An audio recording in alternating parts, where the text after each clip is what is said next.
La agencia de noticias Reuters realizó un estudio sobre la situación de las certificaciones para las visas U en todo el país.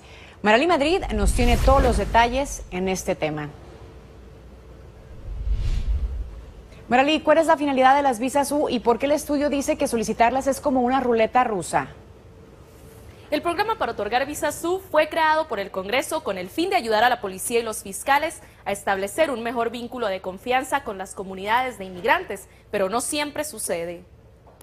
De acuerdo a datos nacionales analizados por Reuters, junto con docenas de entrevistas de la policía, fiscales, abogados e inmigrantes a través del país, las posibilidades de que un inmigrante que busque una visa U la obtenga, aun cuando ha cooperado con la policía, depende mucho del estado en donde éste la solicite. El mero hecho de que tú digas, yo fui una víctima o yo soy un testigo importante o necesario, no significa que te van a dar una visa.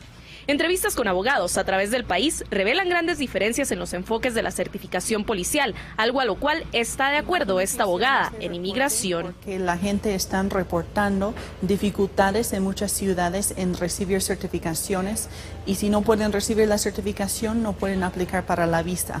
Hay miles y miles de víctimas de crímenes aquí en el país y solamente una fracción, un parte de ellos están aplicando para la visa y parte de la razón es porque no pueden obtener certificaciones de ciertas ciudades y eso no es justo. Estos datos federales no incluyen el número de inmigrantes cuyas solicitudes de verificación son ignorados o negados por la policía, por lo que tampoco es posible determinar cuántos de los solicitantes han sido rechazados porque ni siquiera alcanzan a calificar bajo el programa. Lo que muestra el reporte es que cantidad de visas U de certificaciones han firmado en cada estado. Muestra, por ejemplo, que California es el estado más liberal en cuanto a firmar certificaciones, mientras Colorado está más o menos por la mitad de la lista de estados.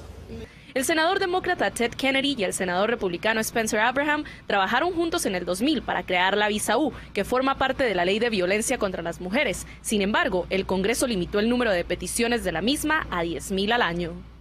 Por su parte, el Servicio de Ciudadanía e Inmigración se negó a responder preguntas acerca del programa y a través de un comunicado dijeron estar comprometidos con la integridad del mismo basado en la ley y la información proporcionada. Hasta aquí mi información para Noticias Colorado. Maralí Madrid, regreso con ustedes a los estudios. Muchas gracias, Maralí, por esa importante información.